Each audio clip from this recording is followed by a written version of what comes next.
Welcome back. Is the debate over immigration and the shutdown demonstrate? President Trump is walled in between his Republican base and the Democratic opposition, neither of whom want to give anything to the other side. One group that may have a lot of impact on Mr.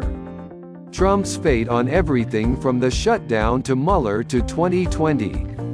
Our House Republicans, and joining me this morning is the chair of the House Republican Conference.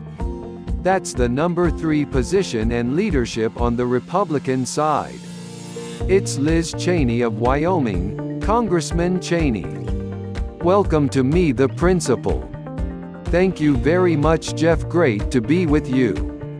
Let me start with the shutdown. Wyoming, as folks are gonna see, is one of the most impacted states by this shutdown. I think one of the 5 most impacted outside of the region. Here the president's proposals seem to inch.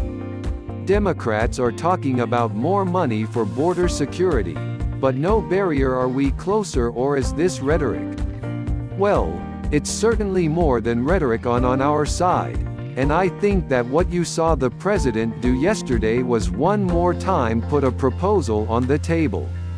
You know, it's very difficult to understand when you've got the president's proposal. That obviously includes money for the border wall, also includes an extension for the dacha. Folks, also includes an extension for TPS. You know, those are issues, DACA in particular, that Speaker Pelosi. She commandeered the floor of the House of Representatives for 8 hours less than a year ago, on particularly this issue of helping to ensure that people that are here, the so-called dreamers, are not deported. So for her now to just simply reject out of hand when the president actually has said, okay, let's look at ways we can come closer. You know, it shows you they're just not interested in a go shooting. Why should the Democrats so accept something temporary in exchange for something permanent? Well, look, Mr. That what we're talking about is we have to secure the border and get the government open. And you know, as your last panel talked about, the Democrats in the Senate, including Senator Warner, they voted for 700 miles actually of a border barrier back in 2013. So we really want to come to an agreement here. The president really wants to come to an agreement here. He has put offers on the table. The responsible thing for the Democrats to do is put a counteroffer on the table. If you don't like this, Senator Warner seemed to suggest maybe there's a way to pay. People pay some of these workers now. Even if you don't open up the government, not miss another paper, would you support some sort of temporary solution like that this week? Just to keep things going. You know, the House Republicans actually voted to do just that, and the Democrats voted against it. We had a handful of Democrats who joined us on one of our motions to recommit. That would do exactly that. Hey people, even if the government stays close, we think it's very important that people get paid. I don't think that it makes any sense.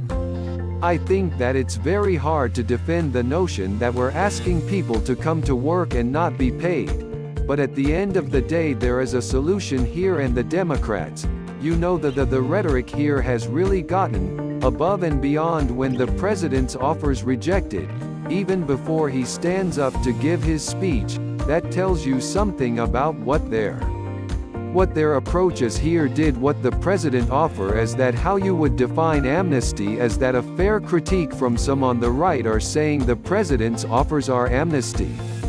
No, it's not amnesty.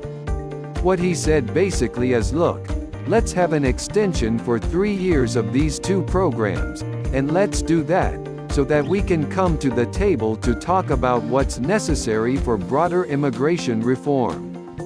It isn't amnesty, and frankly it is a really important step forward. But again, I come back to the fact that Speaker Pelosi has said that she will be a champion of the dreamers, and so when she's willing to play games, when she's willing to pull political stunts, but she's not actually willing to come up with solutions that makes it very difficult to come to an agreement here, finding a permanent solution for the Dreamers, with a path to citizenship. Any form of that. When does that become amnesty in your mind? Well, we know. Look. We will have to see what happens. We've got to get the government open. We've got to focus on what comes next, but at this point then what I described is not, if you don't think, that's a amnesty right. If you have a citizenship, what the president has put forward is not amnesty.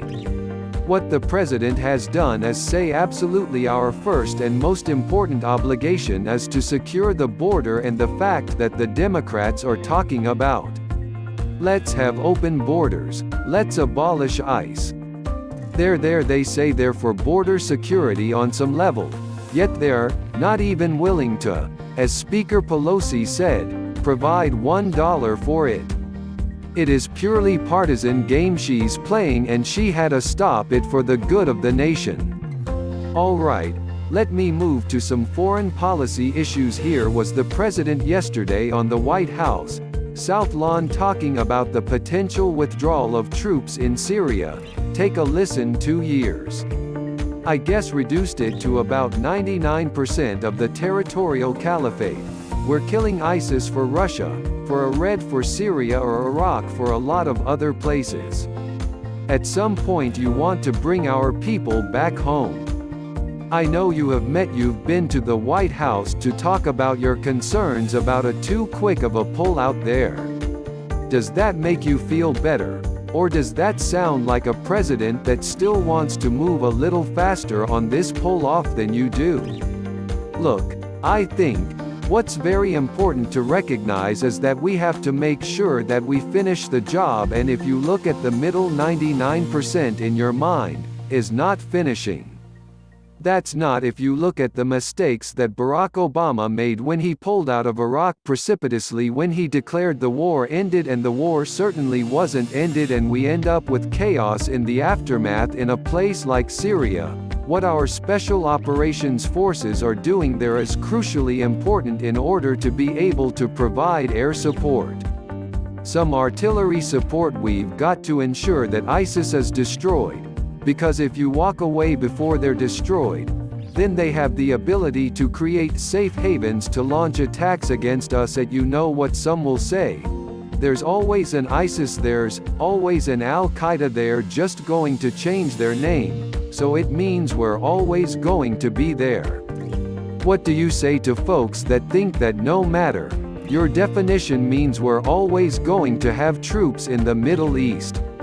We have to fight them there, so they don't fight us here. And the definition of victory in the Middle East, the definition of victory in Afghanistan, in Syria, is that we don't have another 9/11. So we've got to recognize that the kind of enemy that we're facing can, with very little territory, very little resources, have bases from which they can plot and plan and launch attacks. And we have an obligation to make sure they don't do that. Before I let you go, Congressman Steve King basically has decided you're the reason why he's being maybe shoved out of office, shoved out of the party. I got to play something he said about you earlier this week. Take a listen. You can't put her in the category of ever being a conservative again. She's called for my resignation. She's been here 2 years, and you know what would give her the moral authority or the intellectual judgment to do something like that? I just get you a chance to respond. Well, look, I think I was pretty clear, and our entire House leadership was very clear. Last week his comments were abhorrent. They were racist. We, under the guidance of Leader McCarthy, stripped him of his committee assignments, and I think there's simply no place for that language in any of our new venture necklace. Look, I said last week, I think you ought to go find another line of work. All right. Liz Cheney, number 3 in the House Republican leadership. Thanks for coming on, sharing your views. Thank you. Hey NBC News fans! Thanks for checking out our YouTube channel. Subscribe by clicking on that button down here and then click on any of the videos over here to watch the latest interviews, show highlights, and digital exclusives. Thanks for watching.